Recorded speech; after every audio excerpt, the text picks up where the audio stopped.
Okay, I began to record our meeting.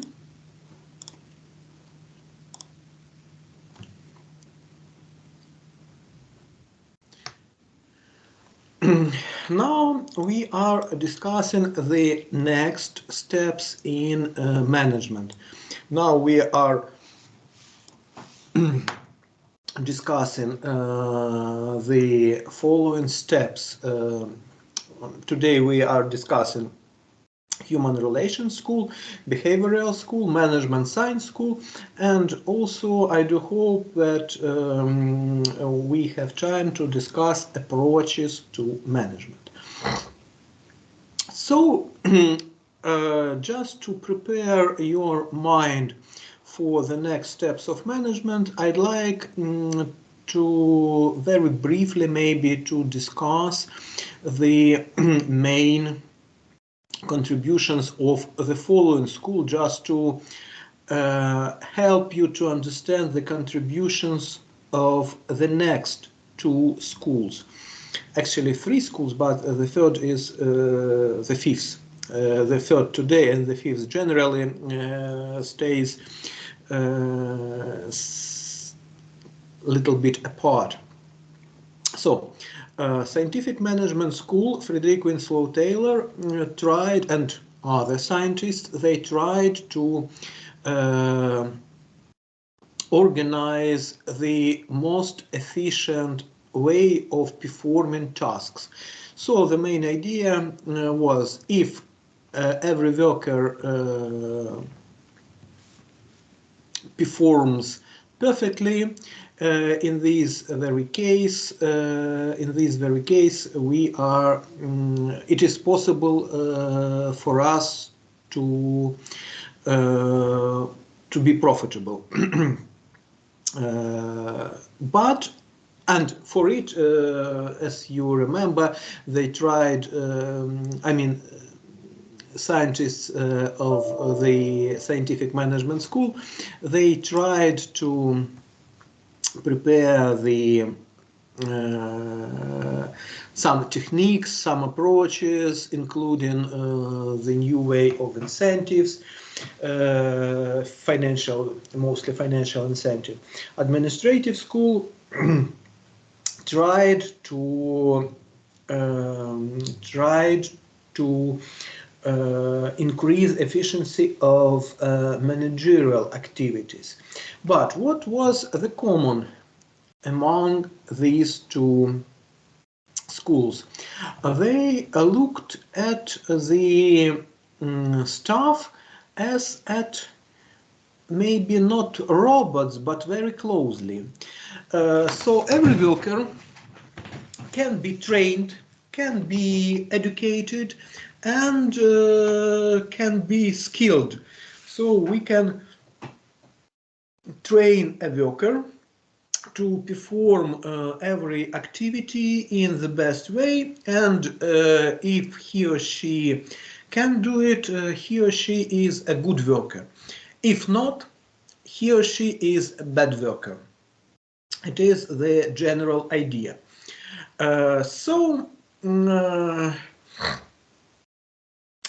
But reality is a little bit beyond. We all are different, and we are not robots. We have some different values. We have different attitudes. We have different needs. And next schools of management, Human Relations School and Behavioral Science School, these two schools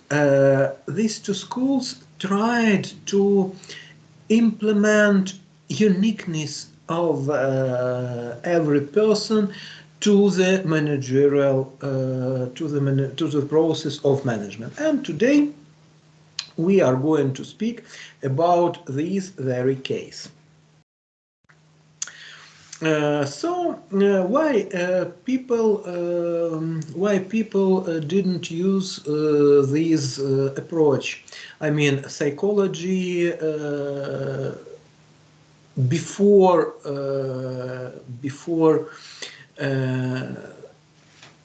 1930 and the following years. Why?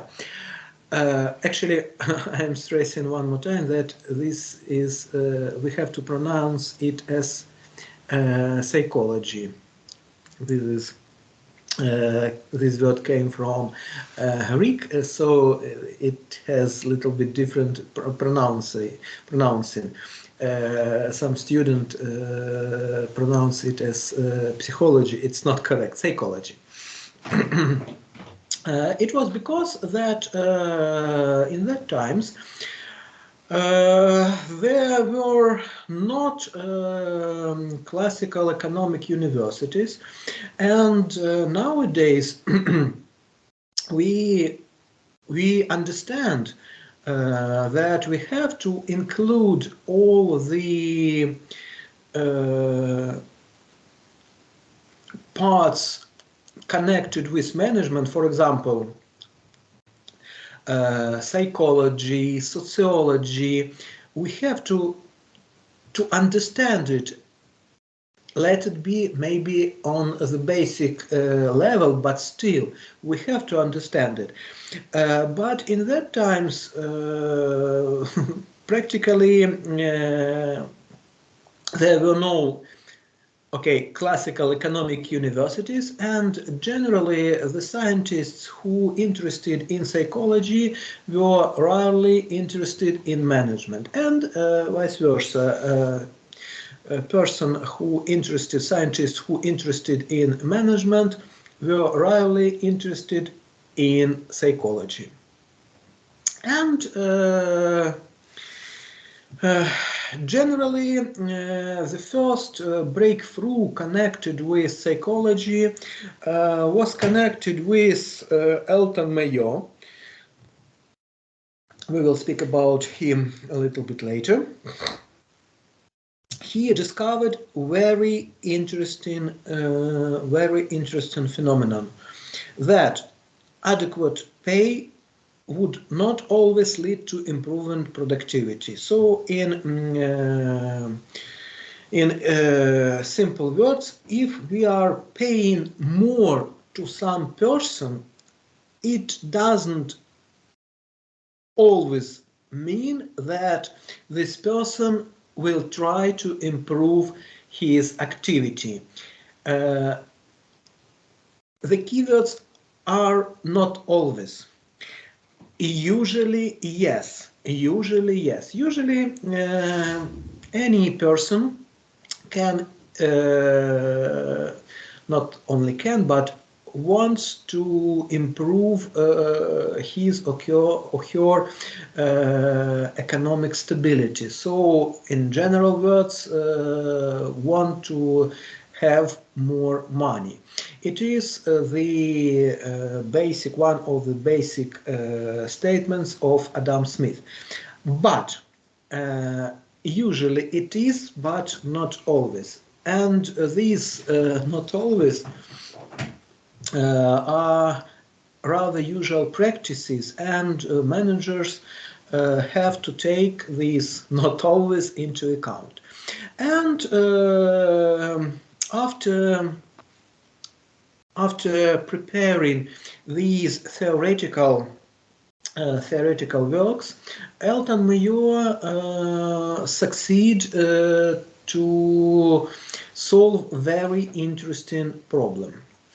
He was actually the first who, here is the picture of Elton Mayo. He was the first to analyze management and to analyze psychology. And he published a lot of papers, a lot of scientific papers, how psychology is important to management, and he was invited to solve very interesting problem. It was a textile factory, a textile mill, and it was a problem that at one department, at one shop of this company, it was very big turnover. labor turnover. Turnover means plinić kadri, ukrainskoj mova. Labor turnover. So it was about 250%. It means that every year we have at one position more than two people. At some positions we have three people, and at some positions we had two or three. So in the middle it is 50%. Usually any company doesn't want to have labor turnover, because if we have labor turnover, we have to prepare some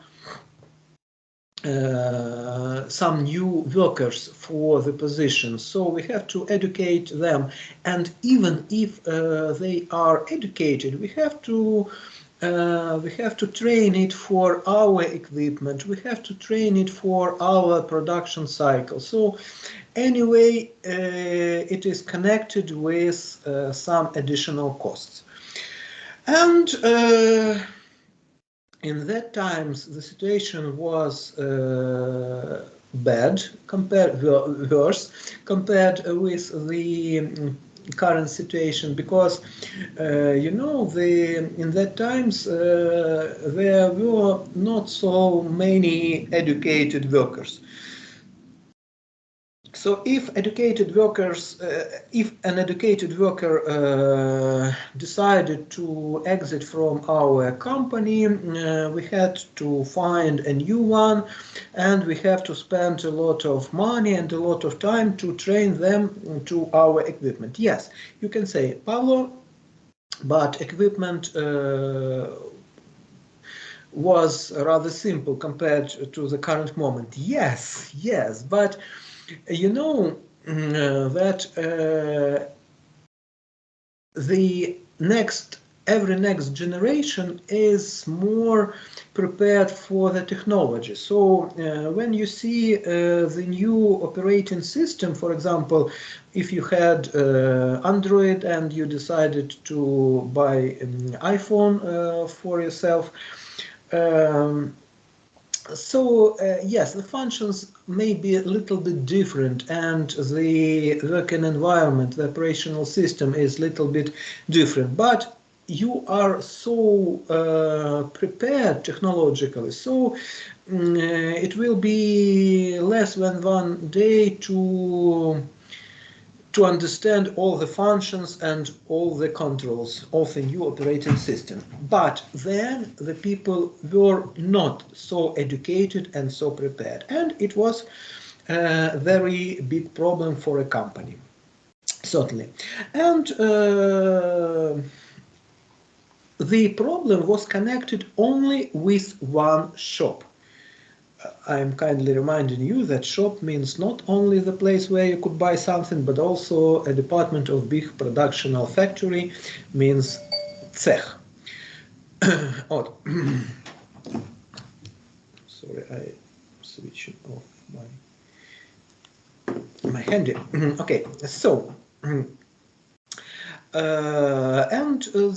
generally it's not possible to have labor turnover at the rate zero, at the zero rate.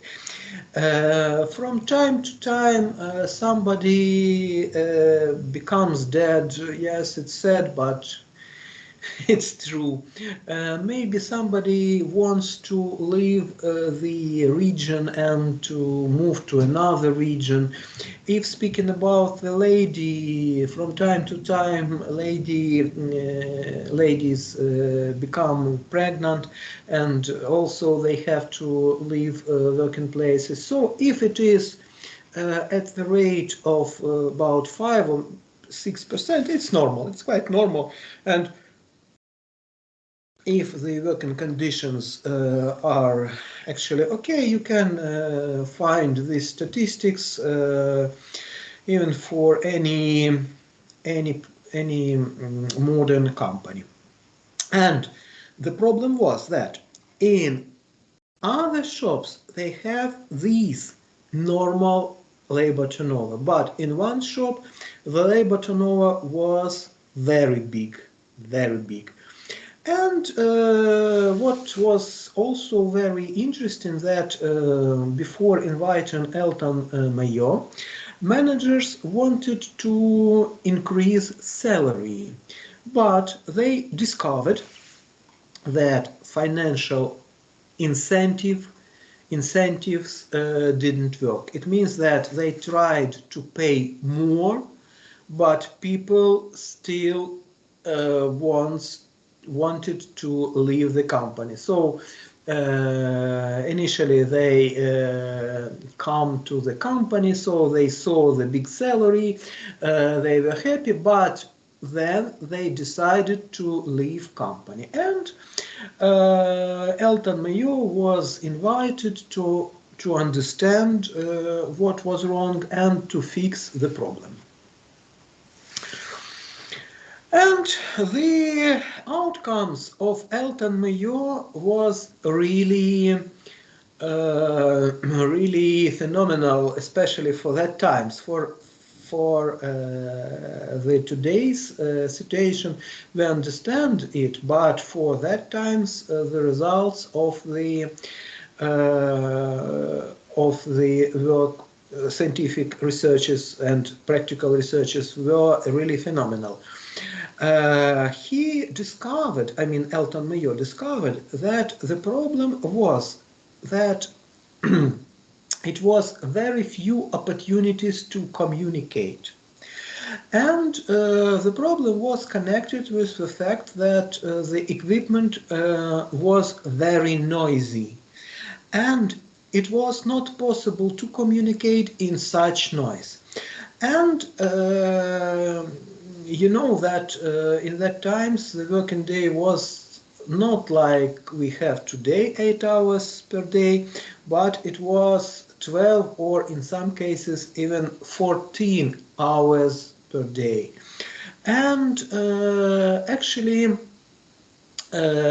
people lived all their lives at their working places. And believe me, people even they fought for these positions. They had to fight, really had to fight. And actually, if there is no possibility to communicate, so there is like living in silence. It was very noisy silence. I mean, in silence from communicating. And you know, we all are social animals, and it is our basic need to communicate. We will speak about it when we speak about motivating, but even now you understand that it is a need. It is a need. Actually, this need nowadays can be satisfied in different forms. We can communicate with other people in different forms. We can not only to speak alive, but we can call by phone. We can chat with somebody.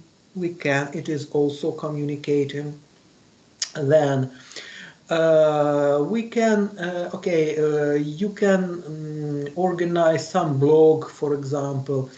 uh, Even if you are playing a game, an online game, you are communicating. Yes, you are not speaking maybe, but if you are playing Carcassonne or other games online, you are also communicating, maybe without words, but it's the way of communicating which you like. But in that in that times, it was only one possible way to communicate. Okay, it was there were two ways of communicating.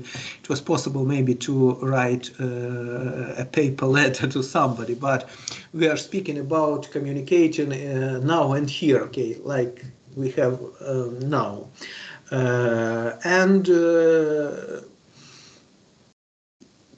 people they worked for maybe a couple of weeks, and they realized that this work didn't allow to communicate at all, and they decided to quit the company. And he, after discovered this problem, he understood that there is very simple way to fix the problem, just to add 10 minutes rest period for the spinners, and that's all. And he proposed to add these 10 minutes rest periods, and during these rest periods the equipment must be turned off, and it was no noise, and the workers can have their meals, and they had possibility to communicate during having meals. And it was the real first evidence when something not connected with money was used as an incentive for a worker. And non-direct also it was provided the another support of this idea, that later another supervisor decided to cut these breaks, decided to delete these breaks, and because he came to another company, and from another company, and he really didn't understand why there are 2 breaks, why did we have to turn off the equipment, why it was so. And the situation reversed to the earlier state. It means that it was also the proven of the ideas of Elton Mayo. So the main idea of the Elton Mayo was that all the staff has not only need for money, but need for some other incentives. And he showed for everybody how it was possible to motivate personnel with the help of other needs not connected with money. So generally, to summarize the contribution of human relations and behavioral science school is that the scientists began to use some techniques connected with psychology in management. And historically, the last managerial school is connected with management science school. With school says us that we have not only to use like words, but we have to use model symbols, and we have to count the positive effect of our managerial activity. And in your bachelor thesis, which you will have in 2 years, you will have not only to provide some propositions, but you also have to calculate the economic effectiveness of the propositions. And also, if speaking, for example, for decision-making process, there are a lot of techniques of decision-making process, and you will have the subject decision-making, and during this during the subject, you will know these techniques. But Generally, this school added the following, that management is connected not only with words but also with figures. Let it be like this. And just to compare all the schools of management, we can say that scientific management school was connected with the best way of performing every task. Please remember Frederick Winslow Taylor with Scholes and Frank and Lily Gilbreth with their Stellbricks, with bricklayers. So we have to select the workers best suited for the task. Then we have to provide workers with the resources. You remember before ideas Frederick Winslow Taylor, everybody had to have his own show. Then we can understand the fair payment, because if we know the best way of performing some task, it is very easy for us to calculate the fair payment. So we can say, okay, if you can do it, so you are a good worker. If it's not possible for you to do it, so you are not a good worker. And the main contribution made by Frederick Winslow Taylor was the separation of managerial activities from non-managerial activities. If speaking about classical management school, Henri Fayol, he increased efficiency and effectiveness of management. So he discovered principles of management and functions of management. Principles of management are like the rules, how the managerial activities could be provided, and functions of management is what activities should be provided. Then, at the stage of human relations and behavioral science school, they added some approaches from psychology to the management, and management science school added the quantitative approaches to management. It is the end of the first lecture.